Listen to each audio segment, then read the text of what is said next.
হযরত সাইয়্যিদ আল্লাহ তাআলা বিন আজিজ আজকের ফ্রেঞ্চ প্রোগ্রামের জন্য স্টুডিওতে পৌঁছে গেছেন। হুজুর এক পরিবার সম্পর্কে বলছেন যে পূর্বে দুই বোনের শুধু একজন আসতেন প্রায় সময়, আজ কখনো দুজনও আসতেন, কিন্তু আজকে আল্লাহ তার ফজলে উভয় এসেছেন। হুজুর বলছেন যে ফাইজা কেমন আছো? হুজুর প্রোগ্রাম অনুষ্ঠান আরম্ভ করতে বলছেন। আসসালামু আলাইকুম হুজুর। হুজুর আপনি কেমন আছেন? হুজুর বলছেন আলহামদুলিল্লাহ আমি ভালো।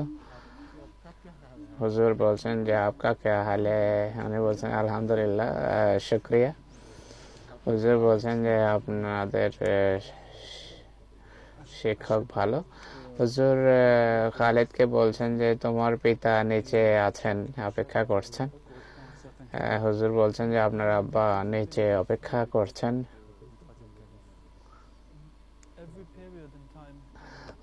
হুজুর বলছেন যে কিছু বোঝেনি। খালিদ ক্লাস উর্দু শিখতে আসে না। হুজুর খালেদের বোনদেরকে বলছেন যে আপনাদের পিতা নিচে আছেন। খালেদের আব্বুকে উপরে কেন ডাকেননি?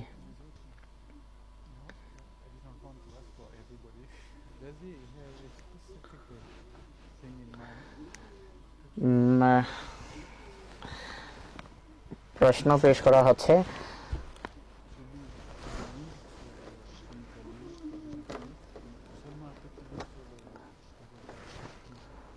প্রত্যেক যুগের নিজস্ব সমস্যা আছে যার খলিফারা সম্মুখীন হয়ে থাকেন। হযরত খলিফাতুল-মাসিহ IV রাহিমাহুল্লাহ কোন বিশেষ ধরনের সমস্যার সম্মুখীন হয়েছিলেন? কোন ধরনের সমস্যার তিনি সম্মুখীন হয়েছিলেন? হুজুর বলছেন যে সে শুধু তৃতীয় খলিফা সম্পর্কে কেন জানতে চায়? সে কি অন্যান্য খলিফারা যে এই সমস্ত চ্যালেঞ্জ বা সমস্যার সম্মুখীন হয়েছেন তা জানে কিনা? হুজুর বলছেন যে তা বিশেষ কোনো দিক আছে কিনা যা সে জানতে চায়।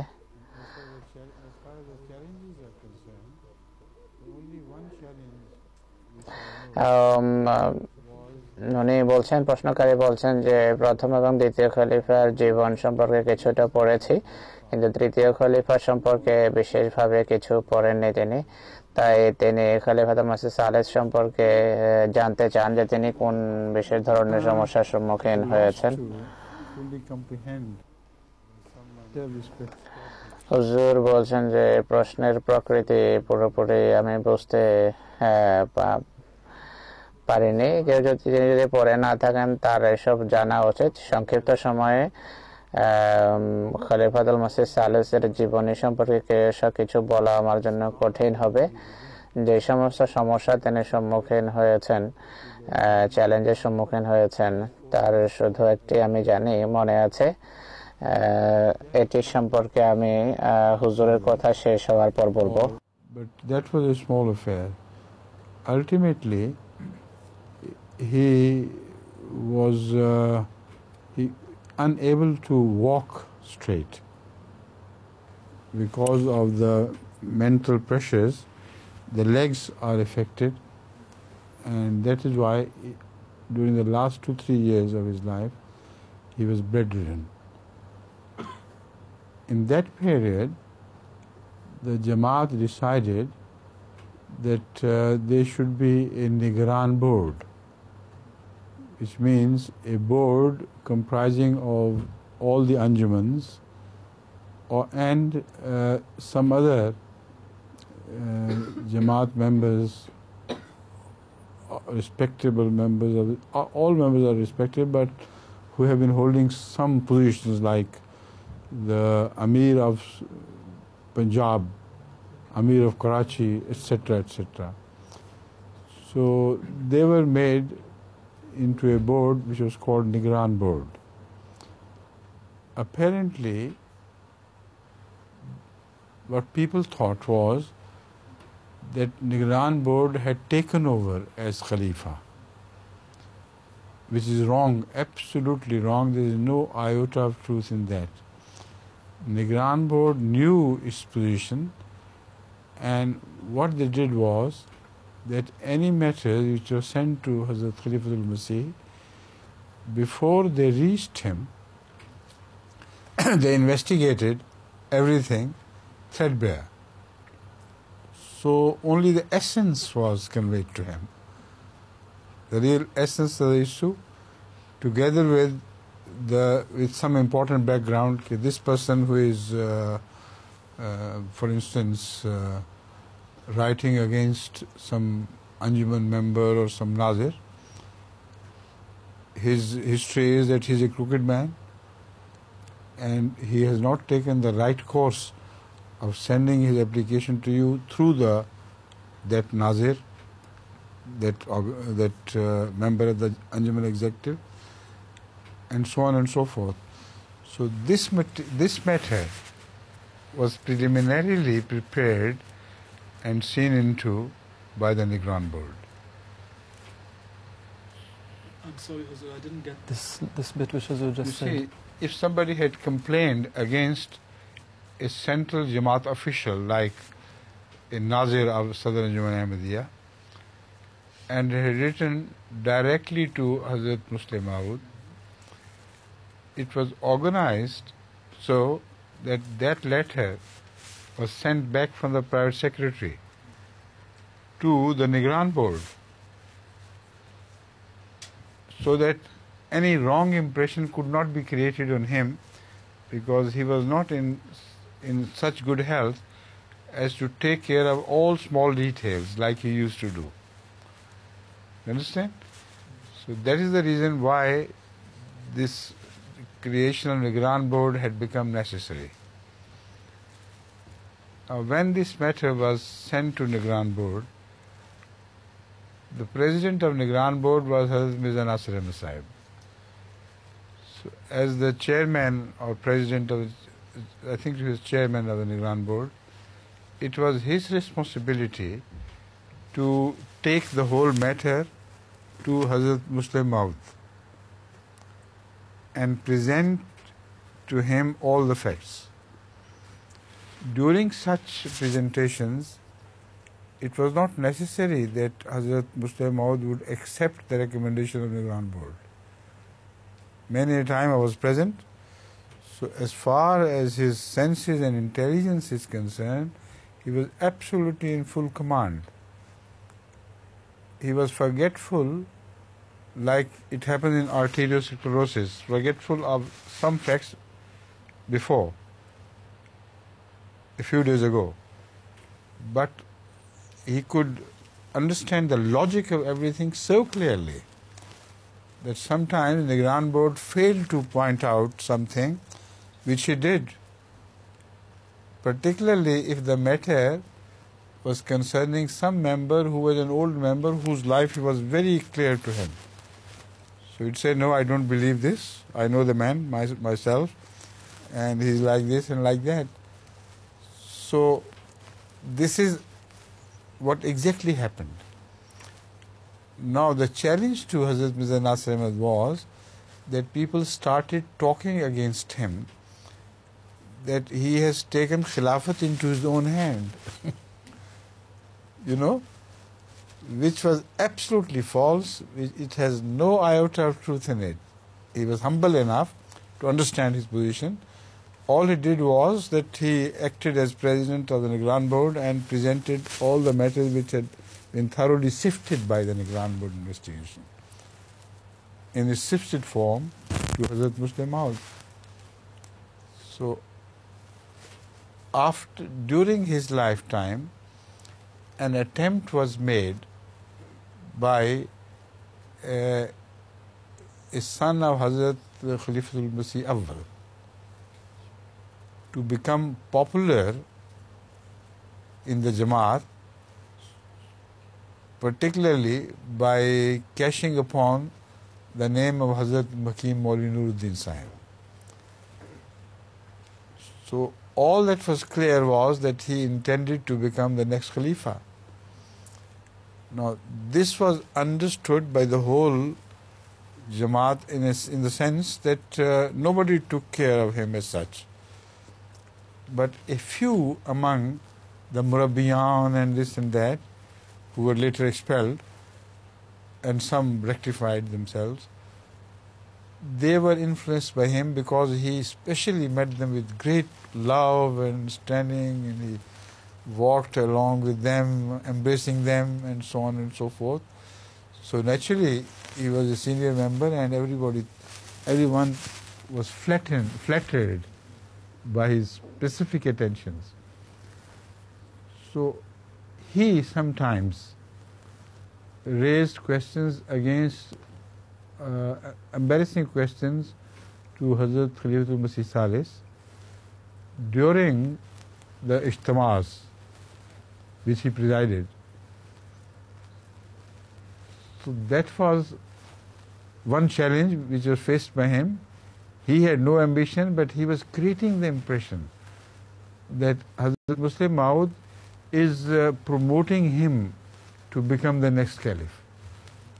So the reflection was against Hazrat Muslim Maud, but because all such people do it in a very clever way, and they say Hazrat Khalifatul-Masih the Muslim Maud doesn't know much about because he's ill, and he is manipulating things. So this propaganda was being carried out, but it was later on they used to say because he is, but I'm talking of before his illness. From then on they had started propagating against him, this special group. So it was not a challenge to Khalifatul-Masih IV directly, but was a challenge to his person, with the allegation that he is ambitious and wants to become caliph. So, keeping this in view, he used to ask very embarrassing questions during his presidency of the session of Khudam al-Anbiya or Ansarullah. Once I remember, I was also there, and I understood his game. But at the same time, in that particular question, he was right. He spoke of a matter of order during the session. You know, during a session while it is being held, the president has to follow a decorum, a particular order, which Hazrat Mirza Khalifatul-Masih IV, would-be Khalifatul-Masih IV, forgot to take care of.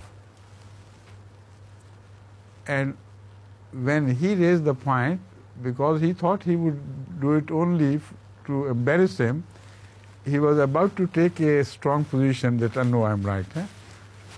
When I stood up and clarified the matter and said that in this he is right. Now, this should be said to the greatness of him, that he immediately accepted my point. When I explained it, yes, you're right, I redress the wrong. Now, when this got finished, Khalifa Abdul Manan Sahib is called, Abdul Manan Sahib, he came to me and specially, embraced me and hugged me so closely and complimented me at this performance. Yes, you did well, you stopped him and you did this. His inner self was so bare, so ugly, that I took my hand off his hand. I said, look here, now I see you self-exposed. I did it as a matter of principle, and you are doing it with an ulterior motive, to throw me apart from Hazrat Khalifatul-Masih IV. He is our president, No question of his being brother or no brother. He's our president. You have no right to sow seeds of discontent between members of the Majlis and the president of the Majlis. So from then on, I broke ties with him. Whatever happened later on, I never held any ties with this man. So the challenges to Hazrat Khalifatul-Masih IV were created like this. But when Hazrat Khalifatul-Masih Sani, that's the second head of the community, fell ill and was out of direct circulation, he used to come to lead the namaz less often because of his illness. He used to speak on Jalsa in short speeches, while previously he used to stand for many hours together. Even I heard his speech once which lasted 9 hours. Imagine. He was a Hercule in these special qualities. So because of this change, after the stabbing and after this illness which followed, he had this opportunity of talking against Hazrat Khalifatul-Masih IV once again, that you see, he has taken charge of the caliphate, and the head of the community doesn't know much about things now, and in this period, practically you are being governed by a person who has no right to govern the Jamaat. So that was a challenge which was faced by him.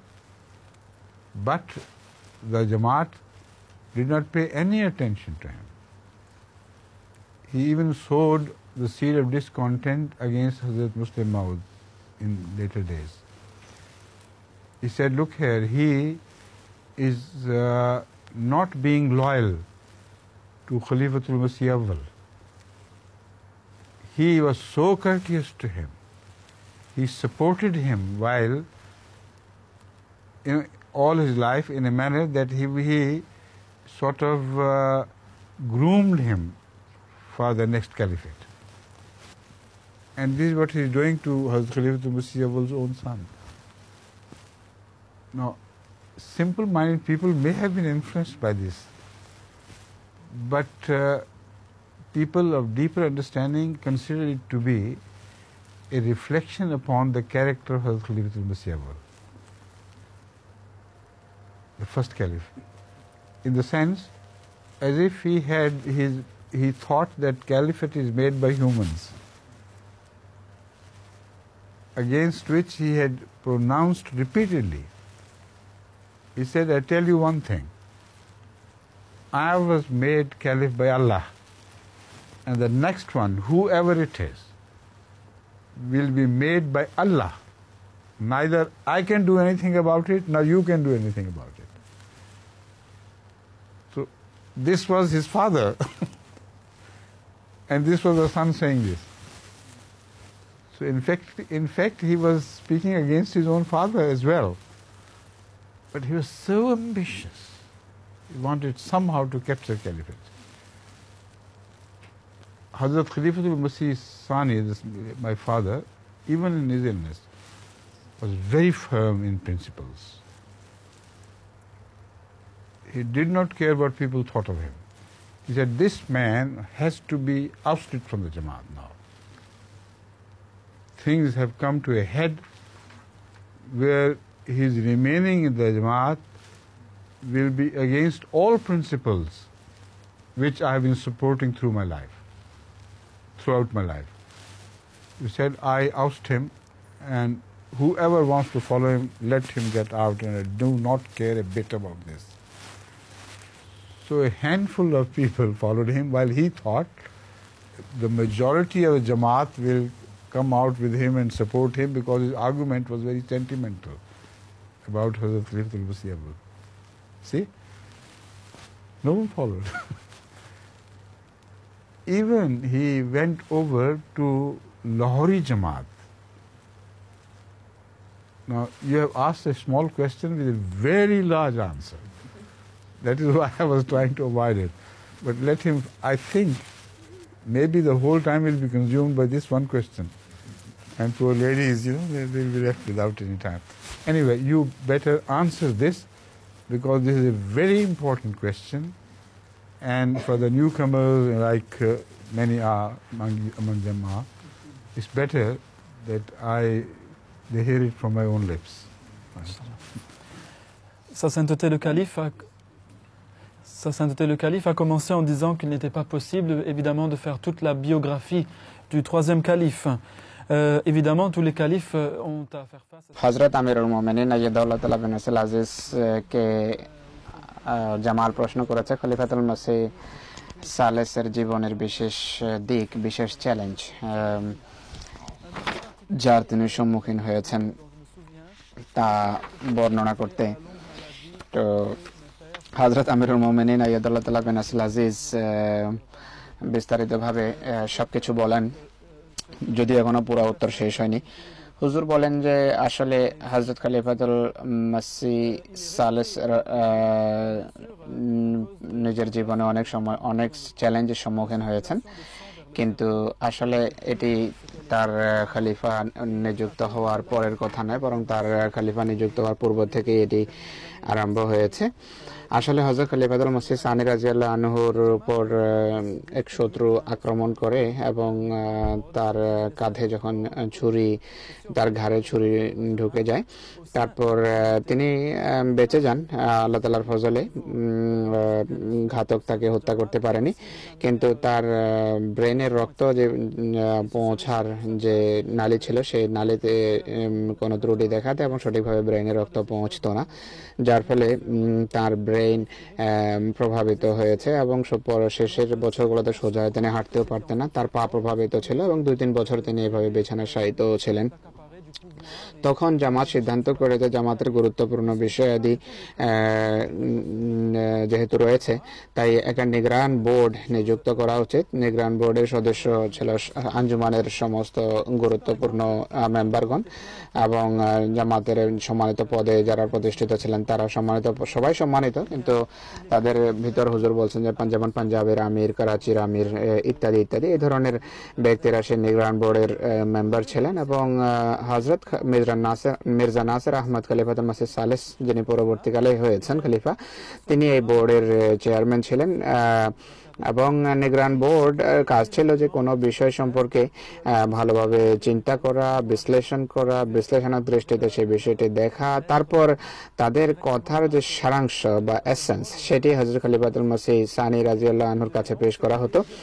হযরত খলিফাতুল-মাসিহ সানি রাদিয়াল্লাহু আনহু সেই বিষয় কোনো সময় গ্রহণ করতেন আর কোনো সময় প্রত্যাখ্যান করতেন, তার কেননা আল্লাহ তাআলা তাকে যে মেধা দিয়ে রেখেছিলেন সেটি তখনও নষ্ট হয়নি এবং তিনি বিষয়ের খুঁটিনাটি বোঝার জ্ঞান বা দক্ষতা বা ক্ষমতা তখনও রাখতেন। যেমন কোনো ব্যক্তি যদি সদর আঞ্জুমানের কোনো নাজের বা কোনো ব্যক্তি সম্পর্কে খলিফাতুল-মাসিহ কাছে সরাসরি চিঠি লিখতো, তাহলে খলিফাতুল-মাসিহ সানি রাদিয়াল্লাহু আনহুর সেক্রেটারি সেই চিঠি হুজুরের কাছে পেশ না করে নিগরান বোর্ডের কাছে পাঠিয়ে দিত, কেননা এইভাবে কেননা পুরো বিষয় তার অসুস্থ হওয়ার কারণে তার সামনে পেশ হতো না, নিগরান বোর্ড মাধ্যমে গেলেই বিষয়টা পুরোপুরি হুজুরের সামনে স্পষ্ট হতো। এই জন্য পুরো বিষয় নিগরান বোর্ড প্রথমে আলোচনা করে তার এসেন্স, তার মূল যে সারাংশ সেটি হযরত খলিফাতুল-মাসিহ সানি রাদিয়াল্লাহু আনহু দরবারে পেশ করা হতো।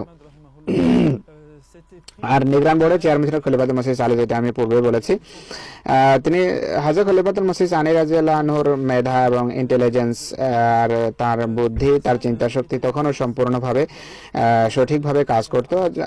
তিনি অনেক বছর পূর্বের কোনো কথা হয়তো ভুলতেন, আর্টেরিয়াল স্ক্লেরোসিসের রোগীর মতো কোনো কথা ভুলে যেতেন, কিন্তু অনেক বিষয় তার সামনে এমন পেশ হয়েছে, যেমন অনেক ব্যক্তিকে তিনি পূর্ব থেকে জানতেন, তার পূর্ব জ্ঞানের ভিত্তিতে যখন কোনো কথা সে ব্যক্তি সম্পর্কে খলিফাতুল-মাসিহ সালেহ সানির সামনে নেতিবাচক পেশ হতো, তখন হুজুর সাথে সাথে সেটিকে রদ করতেন এবং তার সেই কথা পরবর্তীকালে সঠিক প্রমাণিত হতো।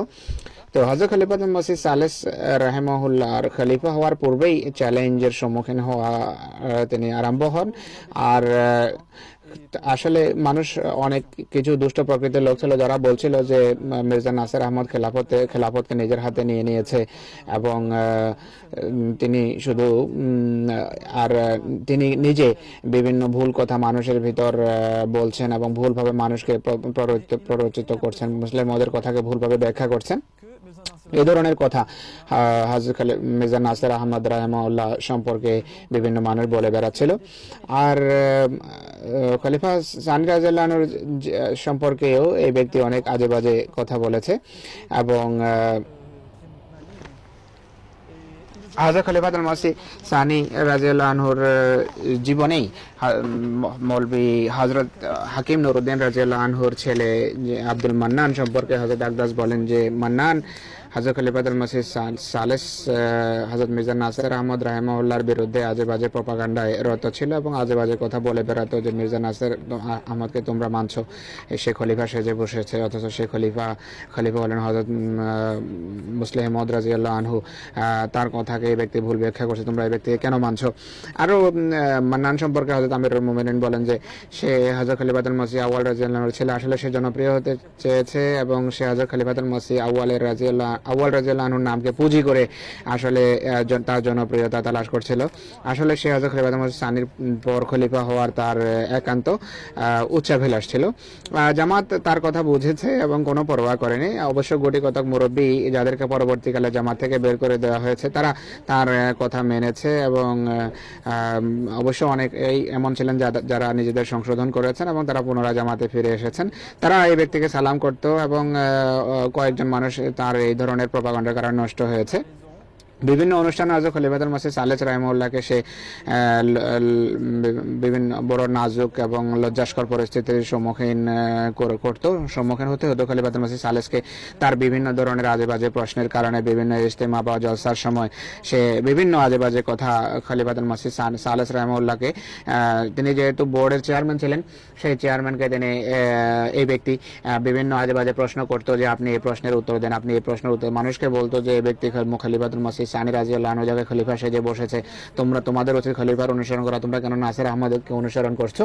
তো হযরত আমিরুল মুমিনিন আইয়াদাল্লাহু তাআলা বিন আজিজ বলেন যে একবার এক অনুষ্ঠানে এমন হয়েছে যে সে হযরত খলিফাতুল-মাসিহ সালেস রাহিমাহুল্লাহ কোনো একটা কথা ব্যাখ্যা করেছেন। এই ব্যক্তি সেখানে দাঁড়িয়ে হযরত খলিফাতুল-মাসিহ সালেসকে বললেন যে আপনি এই কথাটা ভুল বলছেন, এই কথাটা এমন নয়। হযরত খলিফাতুল-মাসিহ সালেস রাহিমাহুল্লাহ তার স্বভাব সম্পর্কে যেহেতু অবহিত ছিলেন, তাই তিনি ভাবলেন যে এই ব্যক্তি এখানে ওই ধরনের পন্থা অনুসরণ করছে, তাই তিনি তাকে প্রায় বসিয়ে দিচ্ছিলেন যে চুপ করো এবং তুমি বসে যাও, তোমার কথা বলার কোনো অধিকার নেই। হযরত আমিরুল মুমিনিন বলেন যে আমি তখন দাঁড়ালাম এবং হুজুর রাহিমাহুল্লাহকে বললাম যে হুজুর সে যে কথাটা বলছে কথাটা সঠিক এবং এই পয়েন্টটা এরকম। তখন হযরত খলিফাতুল-মাসিহ সালেস রাহিমাহুল্লাহ আমার কথাকে গ্রহণ করেন এবং তার এত বড় হৃদয়ের অধিকারী ছিলেন তিনি যে আমার কথা তিনি সাথে সাথে গ্রহণ করেছেন এবং আমার কথাকে যে কথা আমি বলেছি সেই কথা গ্রহণ করে সেই অনুসারে তিনি অধিবেশন পরিচালনা করেন। যাই হোক, এরপর আমি সেই ব্যক্তি যখন অধিবেশন শেষ হয় তখন সে আমার কাছে আসে এবং আমাকে বড় শ্রদ্ধার সাথে বলে যে আপনি খুব ভালো করেছেন, খুব ভালোভাবে কথাটা বুঝিয়ে দিয়েছেন খলিফাতুল-মাসিহ হযরত মির্জা নাসির আহমদকে, তিনি জানতেন না। তখন আমি জোরে আমার তার হাত থেকে টেনে নিয়ে আসি এবং বলে যে তোমার আসল অবস্থা আমার সামনে এখন স্পষ্ট হয়ে গেছে, নগ্ন হয়ে গেছে, তুমি নোংরা এক ব্যক্তির, তুমি ছাড়ো। হযরত খলিফাতুল-মাসিহ বলেন যে তোমার সাথে আমার আজ থেকে আর কোনো সম্পর্ক নেই এবং তার সাথে আমার আর কোনো সম্পর্ক ছিল না এবং আমি তার সাথে পুরোপুরি সম্পর্ক ছিন্ন করি। তো এইভাবে এগুলো ছিল হযরত খলিফাতুল-মাসিহ সালেস রাহিমাহুল্লাহর জন্য চ্যালেঞ্জ যার তিনি সম্মুখীন হন। তারপর দ্বিতীয়ত যখন হযরত খলিফাতুল-মাসিহ সালেস রাহিমাহুল্লাহ অসুস্থ ছিলেন, সে অবশ্যই বিষয়ের সরাসরি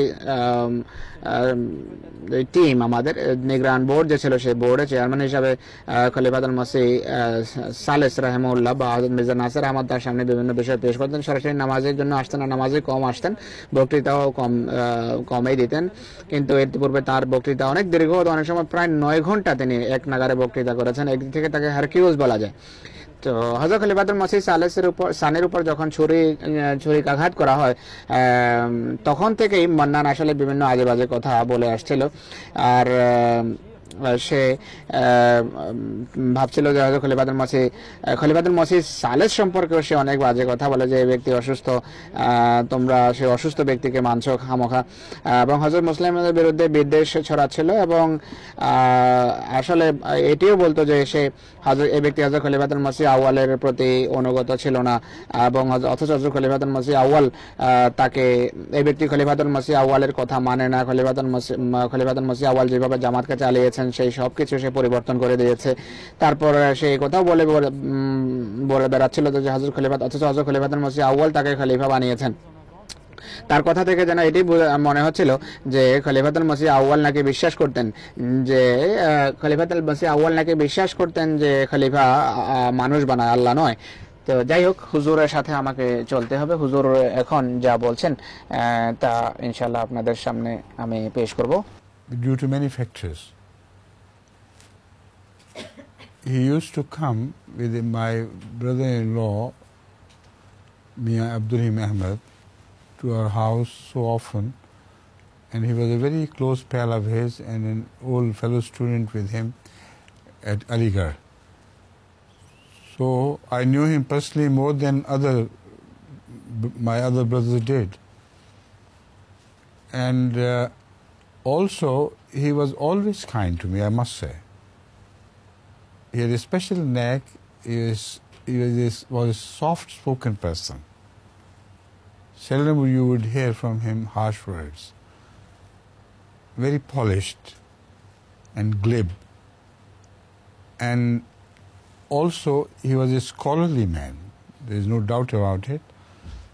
That he specialized in hadith traditions, and he had read some very large collections of hadith, and he specialized in that. So despite that natural inclination towards him, despite my respect, my break with him was based on principles. I could not break away from my principles at any cost.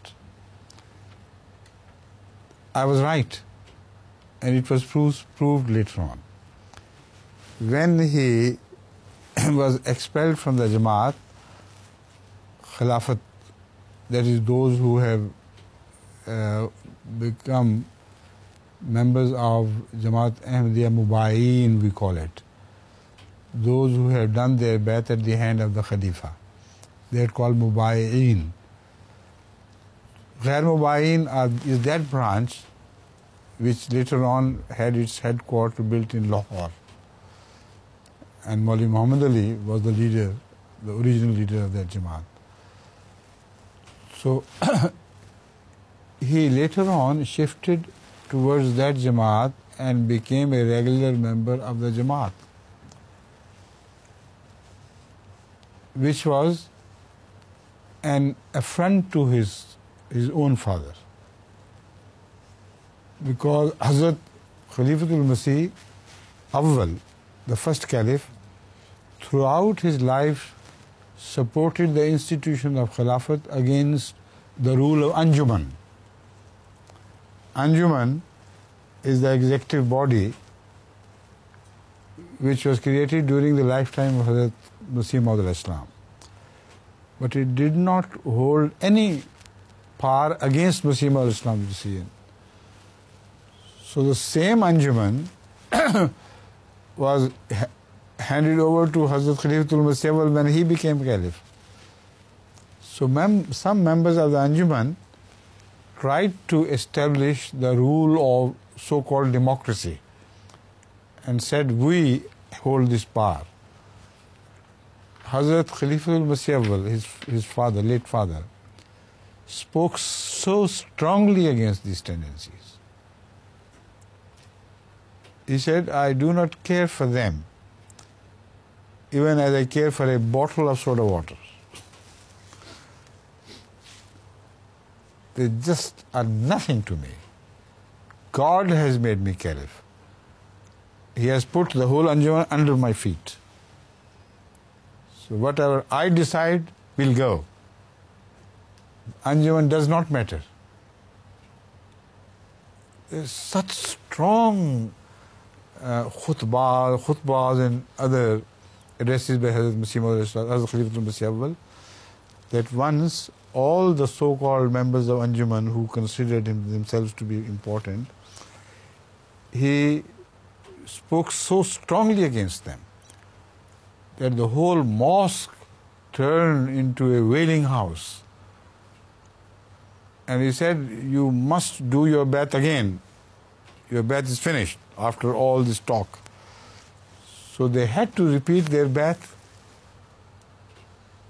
These were the views of his father.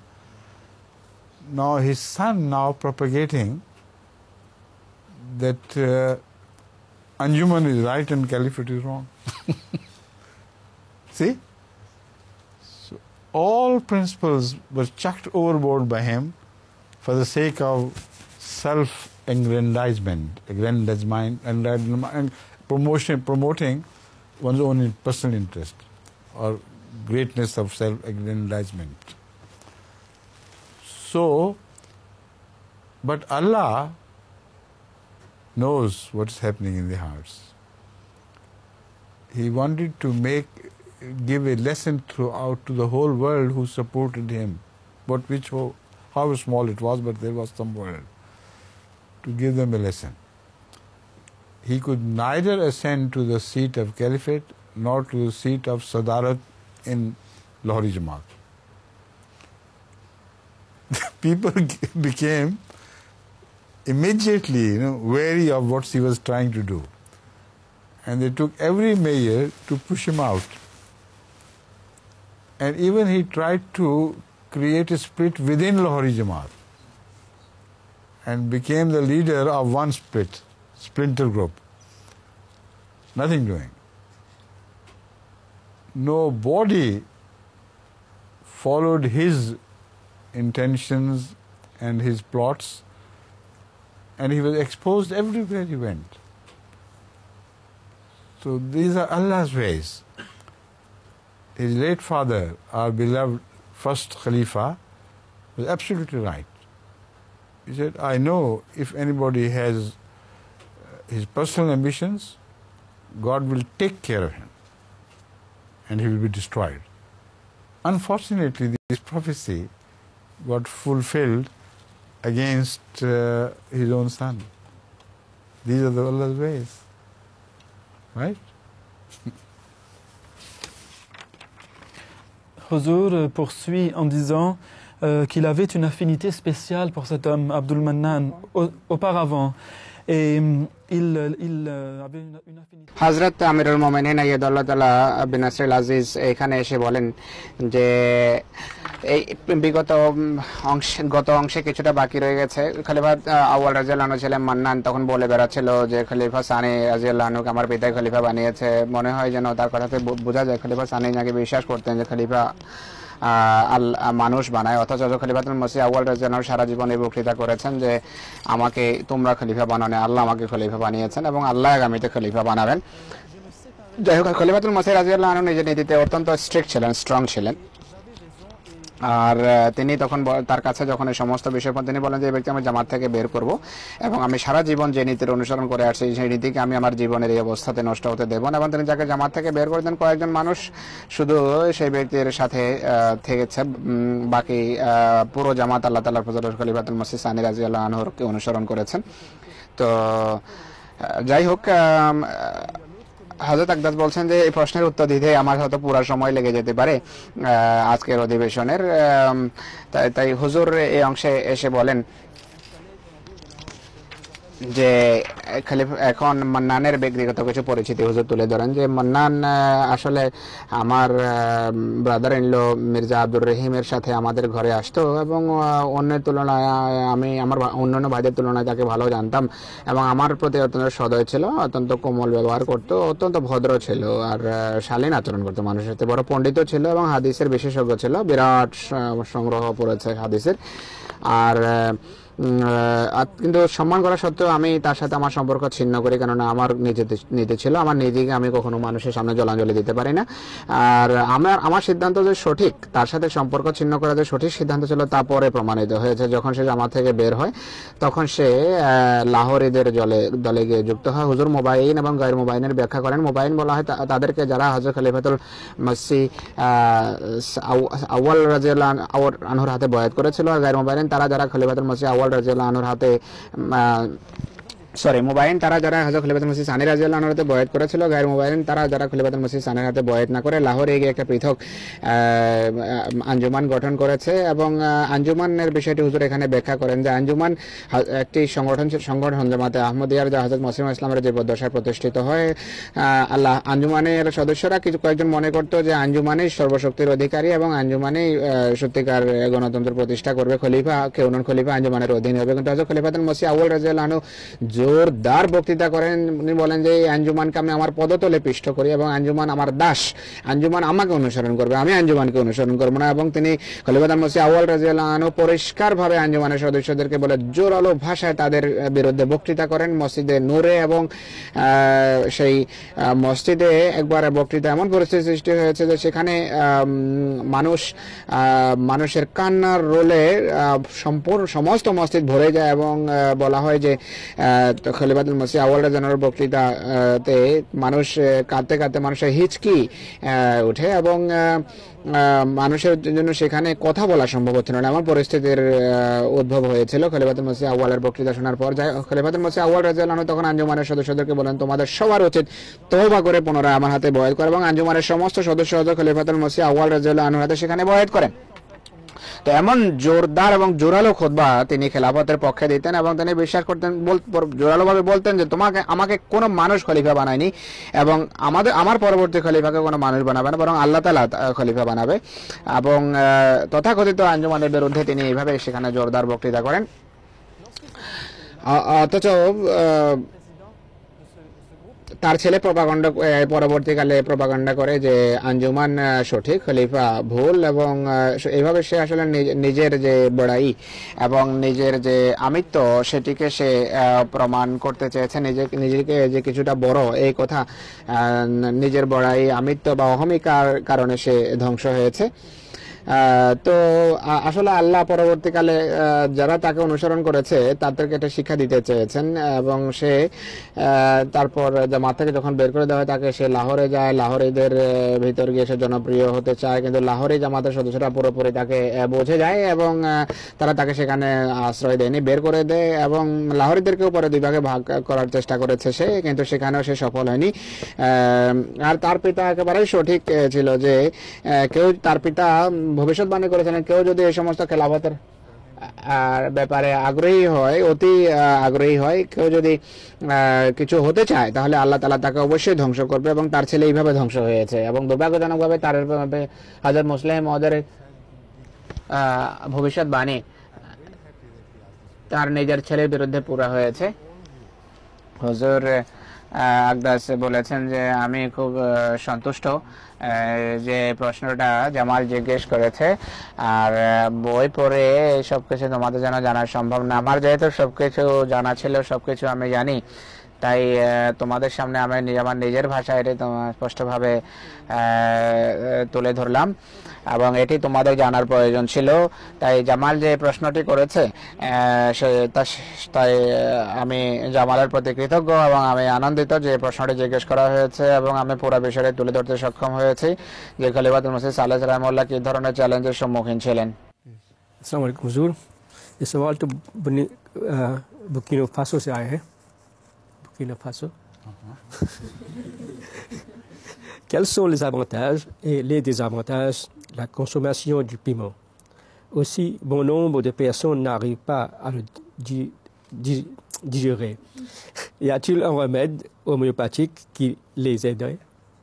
It's a two-part question. This question comes from Burkina Faso. Burkina Faso থেকে প্রশ্নটি এসেছে।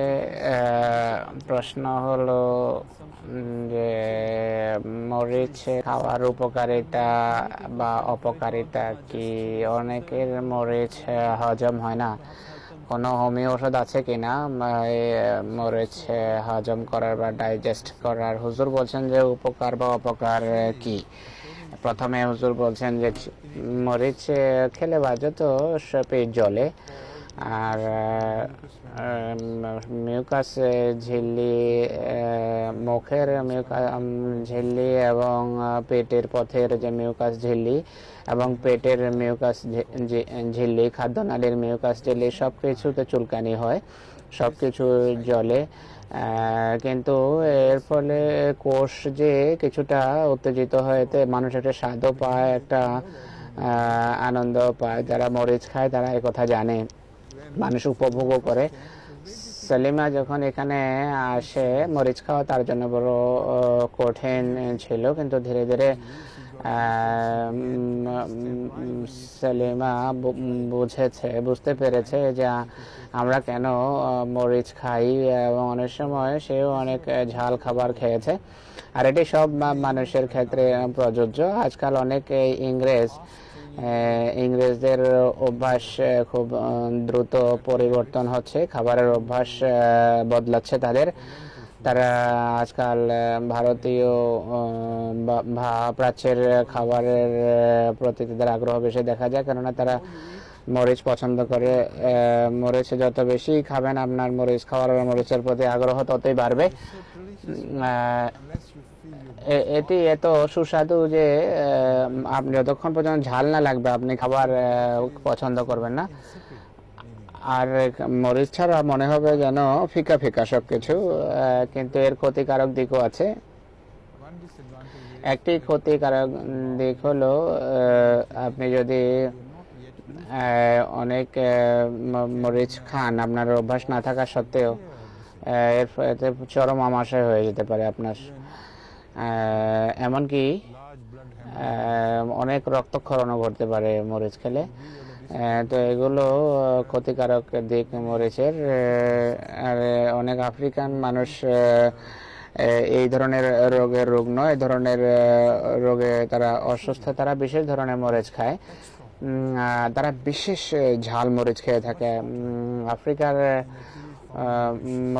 মরিশাসের মরিচের তুলনায় তত ঝাল নয়। মরিশাসের মরিচ খুব সুস্বাদু। আফ্রিকার যে মরিচের কথা আমি বলছি, মরিচ অনেক বেশি ঝাল, এবং মরিশাসের মরিচ তার তুলনায় কিছুই নয়, তার সামনে কিছুই নয়। এটি মিষ্টি মাংস ছাড়া আর কোনো কিছু নয়।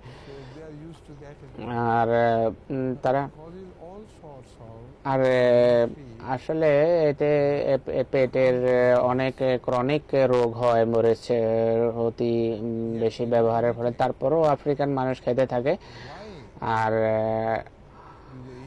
তারা কেন খায়, আর এই ধরনের মরিচ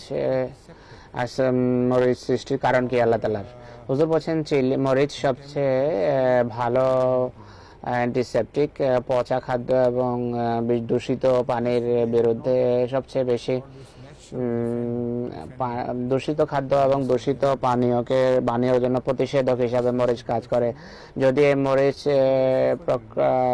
ন্যাচারালি প্রতিষেধক না থাকতো, তাহলে তাদের মৃত্যু অনেক বেশি হতো, এবং দূষিত পানি, দূষিত খাবারের কারণে মৃত্যুর হার অনেক বেশি হতো যদি আল্লাহ তাআলা মরিচের মাধ্যমে এই দূষণের মোকাবেলার অবস্থা সৃষ্টি না করতেন। মরিচ জীবনের এই ধরনের হুমকিকারী দিকগুলো থেকে আল্লাহ তাআলা মানুষকে রক্ষা করেন। ভারতেও এটি হতো। ভারতেও এমন অবস্থা রয়েছে, ভারতের বিরাট অংশে বিশুদ্ধ পানি নেই, বিশুদ্ধ খাবারও নেই। তারা যেহেতু মরিচ খায়, সে মরিচ খাওয়ার কারণে তারা এমন খাবার হজম করতে পারে, বা এমন খাবার তারা খেতে পারে যা খেলে একজন পাশ্চাত্যের মানুষ নিমেষেই মারা যাবে, আর মুহূর্তে মারা যেতে পারে। অনেক ব্রিটিশকে বলা হয় যে যখন তোমরা ভারতে যাও, নিজেদের খাবার সাথে নিয়ে যাবে, নিজেদের পানীয় সাথে নিয়ে যাবে, কিন্তু এর সবচেয়ে ভালো চিকিৎসা হলো ধীরে ধীরে মরিচ খাওয়া আরম্ভ করবে, তাহলে কোনো অসুবিধা হবে না। তাই মরিচের সুবিধাও আছে অসুবিধাও আছে, আর অসুবিধা থেকে অনেক বেশি মরিচ খাওয়ার। আমি শুধু স্বাদের কথা বলছি না, স্বাস্থ্যের জন্য অনেক উপকারিতা রয়েছে মরিচের। কিন্তু শেষ কথা হলো, আমেরিকার গবেষকরা আজকাল ঘোষণা করেছে যে সবুজ মরিচ বা কাঁচামরিচ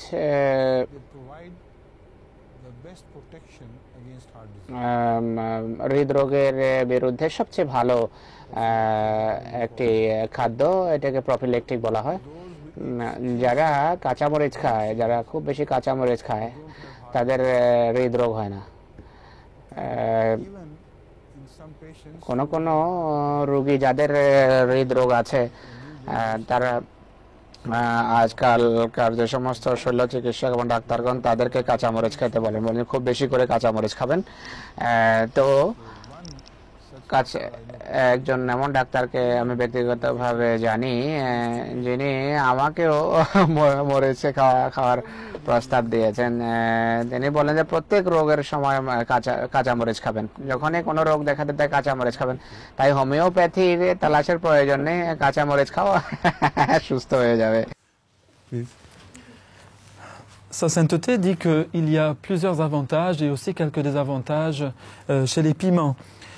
Les piments sont apparemment des irritants et qui irritent donc tout le système digestif, dès la bouche et dans tout le reste du système digestif. Mais certains produits dans le piment excitent aussi des cellules qui donnent un certain plaisir aux personnes qui les mangent. Et le calife a mentionné le cas de la sœur Salima qui autrefois ne pouvait pas manger des piments facilement, mais petit à petit elle s'y est mise et maintenant elle peut les consommer. Et elle comprend pourquoi, dit le calife, nous aimons manger les piments. Bien des gens en Angleterre aussi se mettent petit à petit à l'oriental, dit le calife. Ils commencent à consommer des piments, ils en consomment de plus en plus. Et ils aiment cela. Eh bien, pour nous, dit le calife, s'il n'y a pas de piment, il n'y a pas de goût. Donc voilà donc l'importance des piments.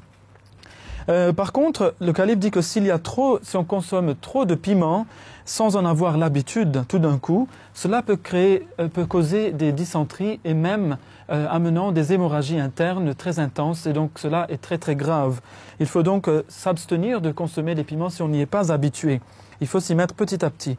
Beaucoup d'Africains en souffrent d'ailleurs, dit le calife, mais leurs piments sont très très forts, même plus forts que les piments de l'île Maurice, qui sont assez forts déjà, mais comparés aux piments d'Afrique, ce sont comme des douceurs, dit le calife, comme des gâteaux.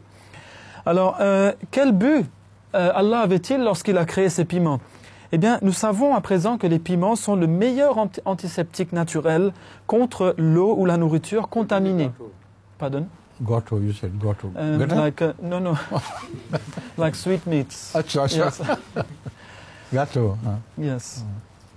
Alors, le calife dit que donc, les piments sont la meilleure antiseptique contre l'eau contaminée ou la nourriture contaminée.